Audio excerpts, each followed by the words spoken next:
नमस्कार दोस्तों, आपके अपने चैनल हमारे संस्कार में आपका बहुत बहुत स्वागत है। आज हम आपके लिए लेकर आए हैं बृहस्पतिवार के दिन यानी कि गुरुवार के दिन सुनी जाने वाली बृहस्पति देव की कथा। अगर आप चैनल पर नए हैं और अभी तक चैनल को सब्सक्राइब नहीं किया है तो प्लीज़ हमारे चैनल को सब्सक्राइब करें, वीडियो को लाइक करें, ज़्यादा से ज़्यादा शेयर करें, बेल आइकन को भी दबाना ना भूलें ताकि आपको हमारी वीडियो की जानकारी नोटिफिकेशन के जरिए मिल जाया करे। कमेंट्स बॉक्स में ओम नमो भगवते वासुदेवाय नमः, हर हर महादेव लिखना ना भूलें। जैसा कि हमारे वेद शास्त्रों में वर्णित है, हर देवता का अपना एक बीज मंत्र होता है और उन बीज मंत्रों के प्रभाव भी चमत्कारी होते हैं। इसीलिए अगर आप कोई भी व्रत रखकर उसकी कथा का श्रवण कर रहे हैं यानी किसी दूसरे से सुन रहे हैं तो आप उन बीज मंत्रों का मन ही मन उच्चारण कर सकते हैं और उनका लाभ प्राप्त कर सकते हैं। लेकिन अगर आप कथा खुद पढ़ रहे हैं तो आप कथा पढ़ने के बाद पूर्ण होने के बाद 108 या जितनी भी आपकी सामर्थ्य हो, आपके पास समय हो, उसके अनुसार आप उन बीज मंत्रों का जाप कर सकते हैं। तो चलिए अब शुरू करते हैं बृहस्पति देव की कथा। भारतवर्ष में एक प्रतापी और दानी राजा राज्य करता था। वह नित्य गरीबों और ब्राह्मणों की सहायता किया करता था। यह बात उसकी रानी को फूटी आंख नहीं भाती थी। उसको बिल्कुल भी अच्छी नहीं लगती थी। वह ना तो गरीबों में दान पुण्य करती थी, ना ही भगवान का कभी पूजन करती थी। राजा को भी दान देने से मना किया करती थी, लेकिन राजा रानी की बात को सुनते ही नहीं थे। एक दिन राजा शिकार खेलने के लिए वन में गए हुए थे तो रानी महल में अकेली थी। उसी समय बृहस्पति देव साधु का वेश धारण करके राजा के महल में भिक्षा के लिए आ गए और भिक्षा मांगने लगे यानी कि वहां पर अलख जगाने लगे। रानी ने भिक्षा देने से इनकार किया और कहा कि हे साधु महाराज, मैं तो इस दान पुण्य से बड़ी तंग आ गई हूँ। मेरे पति हैं, सारा धन लुटाते रहते हैं। मेरी ऐसी इच्छा है कि हमारे घर में जो भी धन संपत्ति है वो सब नष्ट हो जाए, फिर ना रहेगा बांस और ना बजेगी बांसुरी। साधु ने आश्चर्यचकित होकर कहा, देवी तुम तो बड़ी ही अजीब और विचित्र हो। धन संतान तो सभी चाहते हैं, पुत्र और लक्ष्मी तो पापी के घर भी होना चाहिए, ऐसा हमारे बड़े बुजुर्गों ने कहा है और हमारे वेद शास्त्रों में भी लिखा गया है। यदि तुम्हारे पास तुम्हारी जरूरत से ज्यादा धन है तो तुम भूखों को भोजन करवाओ, जो प्यासे हैं उनके लिए प्याऊ बनवाओ, जो मुसाफिर रास्ते में थके मांदे आते हैं उनके लिए धर्मशालाएं खुलवाओ, जो निर्धन अपनी कुंवारी कन्याओं का विवाह करने में असमर्थ हैं उनका विवाह करा दो। ऐसे और भी बहुत से काम हैं जिनके करने से तुम्हारा और राजा का यश लोक परलोक में फैलेगा और तुम्हें अक्षय पुण्य की प्राप्ति होगी। परंतु रानी पर उपदेश का कोई प्रभाव नहीं पड़ा। वह फिर भी तुनक कर बोली, महाराज आप मुझे कुछ मत समझाएं, मैं ऐसा धन नहीं चाहती जो हर जगह हर किसी को बांटती फिरूं। साधु ने उत्तर दिया, बेटी यदि तुम्हारी ऐसी ही इच्छा है तो तथास्तु, यानी कि ऐसा ही होगा। तुम मेरे कहे अनुसार ऐसा करना कि बृहस्पतिवार के दिन घर को लीप कर पीली मिट्टी से यानी मुल्तानी मिट्टी से अपना सिर धोकर स्नान करना और अपने घर में भट्टी चढ़ाकर कपड़े धोना। ऐसा करने से तुम्हारा सारा धन कुछ ही समय में नष्ट हो जाएगा। इतना कहकर वह साधु महाराज वहां से अंतर्ध्यान हो गए। साधु के कहे अनुसार रानी ने वैसा ही किया। लेकिन यह क्या, रानी ने को तो केवल 3 ही बृहस्पतिवार बीते थे कि उनकी जितनी भी चल अचल धन संपत्ति थी सब नष्ट हो गई और भोजन के लिए भी राजा के परिवार को तरसना पड़ गया। तब एक दिन राजा ने अपनी रानी से कहा कि हे रानी, तुम तो यहीं पर रहो और मैं दूसरे देश में जाता हूँ, क्योंकि यहाँ तो सभी लोग मुझे जानते हैं, इसीलिए मैं कोई भी छोटा मोटा कार्य नहीं कर सकता। ऐसा कहकर राजा परदेश चला गया। वहाँ वह जंगल से लकड़ी काट कर लाता और शहर में बेचता। इस तरह वह अपना जीवन व्यतीत करने लगा। इधर राजा के परदेश जाते ही रानी और दासी अत्यंत दुखी रहने लगी, क्योंकि उन्हें भोजन के भी लाले पड़ गए थे। एक बार जब रानी और दासी को 7 दिन तक बिना भोजन के रहना पड़ा तो रानी ने परेशान होकर अपनी दासी से कहा कि हे दासी, पास ही के गांव में मेरी बहन रहती है और वह बड़ी धनवान है। उसके घर में धन संपदा भरी पड़ी है। तू ऐसा कर, उसके पास चली जा और उससे कुछ मांग कर ले आ, ताकि हमारी थोड़ी बहुत गुजर बसर तो हो पाए। दासी रानी की बहन के पास चली गई। उस दिन गुरुवार का दिन था और रानी की बहन उस समय बृहस्पतिवार व्रत की कथा सुन रही थी। दासी ने रानी की बहन को अपनी रानी का संदेश दिया, लेकिन रानी की बड़ी बहन ने कोई उत्तर ही नहीं दिया, क्योंकि बृहस्पतिवार की कथा सुनने के बीच में ना हम बोल सकते हैं और ना ही बीच में अपना आसन छोड़कर उठ सकते हैं। जब दासी को रानी की बहन से कोई उत्तर नहीं मिला तो वह बड़ी दुखी और बहुत परेशान हुई। उसे गुस्सा भी बहुत आया। दासी ने वापस आकर रानी को सारी बातें बता दी। रानी ने अपनी दासी से अपनी बहन की बातें सुनकर अपने भाग्य को कोसना शुरू कर दिया। उधर रानी की बहन ने सोचा कि मेरी बहन की दासी आई थी, परंतु मैं उससे नहीं बोली और इससे उसे बहुत दुख पहुंचा होगा। कथा सुनकर और पूजन समाप्त करके वह अपनी बहन के घर आई और कहने लगी कि बहन, मैं बृहस्पतिवार का व्रत कर रही थी, तुम्हारी दासी मेरे घर पर आई थी, परंतु जब तक कथा पूर्ण होती तब तक ना तो उठते हैं और ना ही बोलते हैं, इसीलिए मैं बोल नहीं पाई। उसके लिए मुझे क्षमा करो और अब मुझे बताओ कि तुम्हारी दासी मेरे घर क्यों आई थी। तब रानी रुआसी होकर बोली, बहन, तुमसे क्या छिपाऊं, हमारे घर में खाने तक को अनाज नहीं था। ऐसा कहते कहते रानी की आंखें भर आई और उसके आंसू छलछला गए। उसने दासी समेत पिछले 7 दिनों से भूखे रहने तक की बात अपनी बहन से नहीं छिपाई और विस्तार पूर्वक बता दी। रानी की बहन बोली, देखो बहन, भगवान बृहस्पति देव सबकी मनोकामनाओं को पूर्ण करते हैं। एक बार तुम भी अपने घर में देखो, शायद कहीं कुछ अनाज रखा हो। पहले तो रानी को विश्वास ही नहीं हुआ, पर बहन के आग्रह करने पर उसने अपनी दासी को अंदर भेजा तो वहां पर उसे सचमुच अनाज से भरा हुआ एक घड़ा मिल गया। यह देखकर दासी को बड़ी हैरानी हुई। दासी रानी से कहने लगी कि रानी, जब हमको भोजन नहीं मिलता तो हम व्रत ही तो करते हैं, इसीलिए क्यों ना आप अपनी इन बहन से व्रत और कथा की विधि पूछ लें ताकि हम भी व्रत कर सके। तब रानी ने अपनी बहन से बृहस्पतिवार व्रत के बारे में पूछा। उसकी बहन ने बताया, बृहस्पतिवार के व्रत में चने की दाल और मुनक्का से भगवान विष्णु का केले की जड़ में पूजन किया जाता है तथा वहां पर दीपक जलाएं, व्रत की कथा सुने और पीला भोजन करें, इससे बृहस्पति देव प्रसन्न होते हैं। व्रत और पूजन विधि बताकर रानी की बहन अपने घर लौट गई। 7 दिन के बाद जब गुरुवार का दिन आया तो रानी और दासी ने व्रत रखा। गुड़साल में जाकर चना और गुड़ लेकर आई, फिर उससे केले की जड़ तथा विष्णु भगवान का पूजन किया। अब पीला भोजन भला कहाँ से आए, उनके घर में तो खाने को कुछ था ही नहीं। इस बात को लेकर दोनों बहुत दुखी हुई। क्योंकि उन्होंने अपने व्रत रखा था, इसीलिए बृहस्पति देव उनसे प्रसन्न थे। इसीलिए वे एक साधारण व्यक्ति का रूप धरकर 2 थालों में सुंदर पीला भोजन दासी को दे गए। भोजन पाकर दासी प्रसन्न हुई और फिर रानी के साथ मिलकर भोजन ग्रहण किया। उसके बाद वे सभी गुरुवार को व्रत और पूजन करने लगी। बृहस्पति भगवान की कृपा से उनके पास फिर से धन संपत्ति हो गई, परंतु रानी फिर से पहले की तरह से आलस्य करने लगी, क्योंकि वह तो उसकी आदत थी।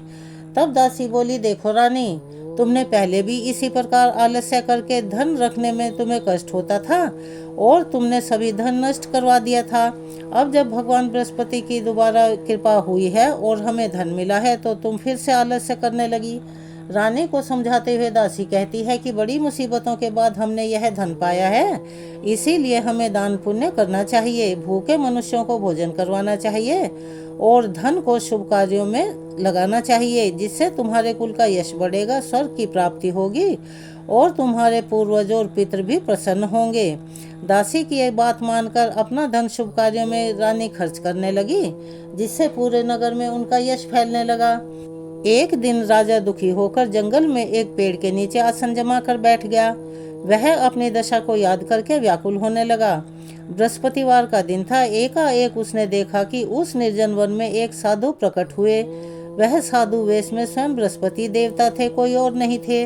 लकड़हारे के सामने आकर बोले, हे लकड़हारे, इस सुनसान जंगल में तू चिंतामग्न क्यों बैठा हुआ है, इतना उदास क्यों दिख रहा है। लकड़हारे ने दोनों हाथ जोड़कर प्रणाम किया और उत्तर दिया, महात्मा जी, आप सब कुछ जानते हैं, मैं क्या कहूँ। यह कहकर वह रोने लगा और साधु को अपनी आत्मकथा सुना दी। महात्मा जी ने कहा, तुम्हारी स्त्री ने बृहस्पति के दिन बृहस्पति भगवान का निरादर किया है, जिसके कारण रुष्ट होकर उन्होंने तुम्हारी यह दशा कर दी है। अब तुम चिंता को दूर करके जैसा मैं कहता हूँ वैसा करो, तुम्हारे सब कष्ट दूर हो जाएंगे और भगवान पहले से भी अधिक संपत्ति देंगे। तुम बृहस्पति के दिन कथा किया करो, 2 पैसे के चने मुनक्का लाकर उनका प्रसाद बनाओ और शुद्ध जल के लोटे में शक्कर मिलाकर अमृत तैयार करो। कथा के पश्चात अपने सारे परिवार और सुनने वाले प्रेमियों में अमृत व प्रसाद बांटकर आप भी ग्रहण करो। ऐसा करने से भगवान तुम्हारी सभी मनोकामनाएं अति शीघ्र पूरी करेंगे। साधु के ऐसे वचन सुनकर लकड़हारा बोला, हे प्रभु, मुझे लकड़ी बेचकर इतना पैसा नहीं मिलता जिससे भोजन के उपरांत कुछ बचा सकूं। मैंने रात्रि में अपनी स्त्री को व्याकुल देखा है, मेरे पास कुछ भी नहीं जिससे मैं उसकी खबर मंगवा सकूं। तब साधु ने कहा, हे लकड़हारे, तुम किसी भी बात की चिंता मत करो। बृहस्पति के दिन तुम रोजाना की तरह लकड़ियां लेकर शहर में जाओ, तो उस दिन तुमको रोज से दुगना धन प्राप्त होगा, जिससे तुम भली भांति भोजन भी कर लोगे और बृहस्पति देव की पूजा का सामान भी आ जाएगा। इतना कहकर साधु वहां से अंतर ध्यान हो गए। धीरे धीरे समय व्यतीत होने पर फिर वही बृहस्पतिवार का दिन आया। लकड़हारा जंगल से लकड़ी काटकर किसी शहर में बेचने को गया, लेकिन चमत्कार क्या हुआ, उसे उस दिन और दिन से भी अधिक पैसा मिला। राजा ने चना गुड़ आदि लाकर गुरुवार का व्रत किया। उस दिन से उसके सभी क्लेश और दुख दूर होने लगे। परंतु जब दोबारा से गुरुवार का दिन आया तो दुर्भाग्यवश राजा बृहस्पतिवार का व्रत करना भूल गया और इस कारण से बृहस्पति भगवान रुष्ट हो गए। उस दिन उस नगर के राजा ने विशाल यज्ञ का आयोजन किया तथा शहर भर में यह घोषणा करवा दी कि कोई भी मनुष्य अपने घर में भोजन ना बनाए, यानी कि किसी घर में भी चूल्हा नहीं जलेगा। समस्त जनता मेरे यहाँ भोजन करने आएगी। इस आज्ञा को जो नहीं मानेगा उसे फांसी की सजा दी जाएगी। इस तरह की घोषणा संपूर्ण नगर में करवा दी गई, यानी कि ढिंडोरा पिटवा दिया गया। राजा की आज्ञा अनुसार शहर के सभी लोग भोजन करने के लिए गए, लेकिन लकड़हारा कुछ देर से पहुंचा। इसीलिए राजा उसको अपने साथ घर लिवा ले गए और ले जाकर भोजन करा रहे थे तो रानी की दृष्टि उस खूंटी पर पड़ी जिस पर उसका नौलखा हार लटका हुआ था। वह वहां दिखाई ही नहीं दे रहा था। रानी ने फिर ऐसा सोचा कि मेरा हार इसी मनुष्य ने चुरा लिया है। उसी समय सिपाहियों को बुलवाया गया और राजा को कारागार में डलवा दिया गया। जब लकड़हारा कारागार में पड़ गया और बहुत दुखी होकर विचार करने लगा कि ना जाने मैंने पूर्व जन्म में कौन से ऐसे पाप किए थे, बुरे कर्म किए थे जो मुझे यह दारुण दुख प्राप्त हो रहे हैं। और उसी साधु को याद करने लगा जो उसे निर्जन वन में मिला था। उसी समय तत्काल बृहस्पति देव साधु के रूप में प्रकट हुए और उसकी ऐसी दशा को देखकर कहने लगे, अरे मूर्ख, तूने बृहस्पति देव की कथा नहीं करी, इस कारण तुझे दुख प्राप्त हुआ है। अब चिंता मत कर और बृहस्पतिवार के दिन कारागार के दरवाजे पर तुझे 4 पैसे पड़े मिलेंगे। उनसे तू बृहस्पति देव की पूजा करना, तेरे सभी कष्ट दूर हो जाएंगे। और ऐसा ही हुआ। बृहस्पति के दिन उसे वहां कारागार के दरवाजे पर 4 पैसे पड़े मिले। लकड़हारे ने कथा कही उसी रात्रि को बृहस्पति देव ने उस नगर के राजा को स्वप्न में दर्शन देकर कहा कि हे राजा, तूने जिस आदमी को कारागार में बंद कर दिया है वह निर्दोष है। वह राजा है, उसे छोड़ देना, नहीं तो तेरा धन संपत्ति सभी नष्ट हो जाएगा। रानी का हार उसी खूंटी पर लटका है और अगर तू मेरी इस बात को नहीं मानेगा तो तुझे मेरे कोप का भागी बनना पड़ेगा। इस तरह रात्रि के स्वप्न को देखकर राजा प्रातःकाल उठा और खूंटी पर हार देखकर लकड़हारे को बुलाया और उससे क्षमा मांगी तथा लकड़हारे को योग्य सुंदर वस्त्र आभूषण देकर विदा किया। बृहस्पति देव की आज्ञा के अनुसार लकड़हारा अपने नगर को चल दिया। राजा जब अपने नगर के पास पहुंचा तो उसे बड़ा ही आश्चर्य हुआ। नगर में पहले से ज्यादा बाग, तालाब, कुएं, बावड़ी और बहुत सी धर्मशालाएं, मंदिर आदि बना दिए गए थे। राजा ने पूछा, यह किसका बाग है और किसकी धर्मशालाएं हैं? तब नगर के सभी लोग कहने लगे, यह सब रानी और बांदी के हैं। तो राजा को आश्चर्य हुआ और बड़ा क्रोध भी आया। जब रानी ने यह खबर सुनी कि राजा आ रहे हैं तो उन्होंने अपनी दासी से कहा कि हे दासी, देख राजा हमें कितनी बुरी हालत में छोड़कर गए थे। हमारी ऐसी हालत देखकर वह लौट न जाएं, इसीलिए तू दरवाजे पर जाकर खड़ी हो जा। आज्ञा के अनुसार दासी दरवाजे पर खड़ी हो गई। राजा आए तो उन्हें अपने साथ लिवा लाई।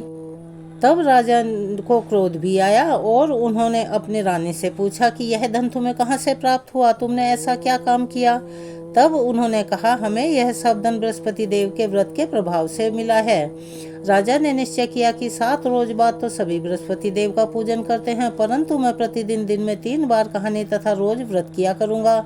अब हर समय राजा के दुपट्टे में चने की दाल बंधी रहती थी तथा दिन में 3 बार कहानी कहता। एक रोज राजा ने विचार किया कि बहुत दिन हो गए हैं, चलो अपनी बहन की खैर खबर ले आएं और बहन के यहाँ होकर आ जाएं। इस तरह निश्चय कर राजा घोड़े पर सवार होकर अपनी बहन के यहाँ चल दिया। तभी उसने रास्ते में देखा कि कुछ आदमी एक मुर्दे को लेकर जा रहे हैं। तब उन्हें रोककर राजा कहने लगा, अरे भाई, मेरी बृहस्पति देव की कथा तो सुन लो। वे बोले, लो भाई, हमारा तो आदमी मर गया है और इसको अपनी कथा की पड़ी है। परंतु कुछ समझदार आदमी जो धर्म में विश्वास करते थे वो बोले, अच्छा कहो, हम तुम्हारी कथा भी सुनेंगे। राजा ने दाल निकाली और जब कथा आधी हुई तभी बृहस्पति देव का चमत्कार हुआ और मुर्दा हिलने लगा। जब कथा समाप्त हुई तो राम राम कह के वह मुर्दा उठकर खड़ा हो गया। आगे मार्ग में उसे एक किसान खेत में हल चलाता मिला। राजा ने उसे देखा और कहा, अरे भैया, तुम मेरी बृहस्पतिवार की कथा सुन लो। किसान बोला, जब तक मैं तेरी कथा सुनूंगा तब तक तो मैं अपने खेत में 4 हरैया जोत लूंगा। जा अपनी कथा किसी और को सुनाना। इस तरह राजा आगे चलने लगा। राजा के हटते ही उसके बैल पछाड़ खाकर गिर गए तथा किसान के पेट में बड़ी जोर का दर्द उठने लगा। उसी समय उसकी माँ रोटी लेकर आई थी। उसने जब यह देखा तो अपने पुत्र से सवाल पूछा और बेटे ने सभी सच सच कह दिया। तो बुढ़िया दौड़ी दौड़ी उस घुड़सवार के पास गई और उससे बोली कि हे घुड़सवार, मेरी बात सुनो, मैं तेरी कथा सुनूंगी, तू अपनी कथा मेरे खेत पर चलकर ही कहना। राजा ने बुढ़िया के खेत पर आकर कथा कही, जिसके सुनते ही वह बैल भी उठ खड़े हुए तथा किसान के पेट का दर्द भी अपने आप ही बंद हो गया। राजा अपनी बहन के घर पहुंचा। बहन ने भाई की खूब आवभगत की। दूसरे रोज प्रातःकाल राजा जागा तो वह देखने लगा कि वहां तो सब लोग भोजन कर रहे हैं। राजा ने अपनी बहन को बुलाया और उससे कहा, ऐसा कोई आदमी है जिसने भोजन न किया हो, मेरी बृहस्पतिवार की कथा सुन सके। बहन बोली, भैया, यह देश ऐसा ही है, यहाँ लोग पहले भोजन करते हैं, बाद में दूसरे काम करते हैं। अगर कोई पड़ोस में होगा तो मैं देख कर आती हूँ। वह ऐसा कहकर देखने चली गई, परंतु उसे कोई भी ऐसा व्यक्ति नहीं मिला जिसने भोजन न किया हो। अतः वह एक कुम्हार के घर गई जिसका लड़का बीमार था। उसे मालूम था कि उनके यहाँ 3 दिनों से किसी ने भोजन नहीं किया है। रानी ने अपने भाई की कथा सुनने के लिए कुम्हार से कहा तो वह तैयार हो गया। राजा ने कुम्हार के घर जाकर बृहस्पतिवार की कथा कही, जिसको सुनकर उसका लड़का भी ठीक हो गया और उसके घर में धन संपत्ति आ गई। अब तो सब तरफ राजा की प्रशंसा होने लगी। एक रोज राजा ने अपनी बहन से कहा कि बहन, हम अपने घर को जाएंगे, तुम भी तैयार हो जाओ और मेरे साथ चलो। राजा की बहन ने अपनी सास से कहा। सास ने कहा, हाँ चली जा, परंतु अपने लड़कों को मत ले जाना, क्योंकि तेरे भाई के कोई औलाद नहीं है। बहन ने अपने भाई से कहा कि भैया, मैं तो चलूंगी, पर मेरे साथ कोई बालक नहीं जाएगा। तब राजा बोला, जब कोई बालक ही नहीं चलेगा तो बहन तुम भी क्या करोगी। बड़े दुखी मन से राजा अपने नगर को लौट आया। राजा ने अपनी रानी से बड़ा उदास होकर कहा कि हे रानी, हम निर्वंशी हैं, हमारा मुंह देखने का भी धर्म नहीं है और कुछ भोजन आदि नहीं किया। रानी बोली, हे प्रभु, बृहस्पति देव ने हमें सब कुछ दिया है, वह हमें औलाद भी अवश्य ही देंगे। उसी रात को बृहस्पति देव ने राजा से स्वप्न में कहा, हे राजा, उठ, सभी सोच त्याग दे, तेरी रानी गर्भ से है। राजा ने जब यह बात सुनी तो उसे बड़ी प्रसन्नता हुई। 9वें महीने में उसके गर्भ से एक सुंदर पुत्र पैदा हुआ। तब राजा बोला, हे रानी, स्त्री बिना भोजन के रह सकती है, पर वह बात को बिना कहे नहीं रह सकती। जब मेरी बहन यहाँ आएगी तुम उससे कुछ भी मत कहना। रानी ने ऐसा सुना और हाँ कर दी।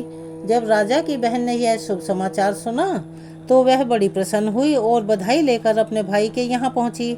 तभी रानी ने कहा, घोड़ा चढ़कर तो नहीं आई, गधा चढ़ी आई।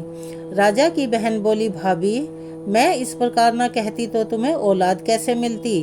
बृहस्पति देव ऐसे ही हैं, जैसे जिनके मन में कामनाएं हैं सभी को पूर्ण करते हैं। जो सद्भावना पूर्वक बृहस्पतिवार का व्रत करता है, कथा पढ़ता है, सुनता है या दूसरों को सुनाता है, बृहस्पति देव उसकी सभी मनोकामनाएं पूर्ण करते हैं।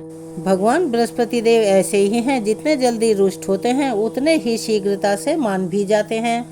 भगवान बृहस्पति देव सदा उनकी रक्षा करते हैं जो विधि विधान से उनका व्रत करते हैं और कथा सुनते हैं।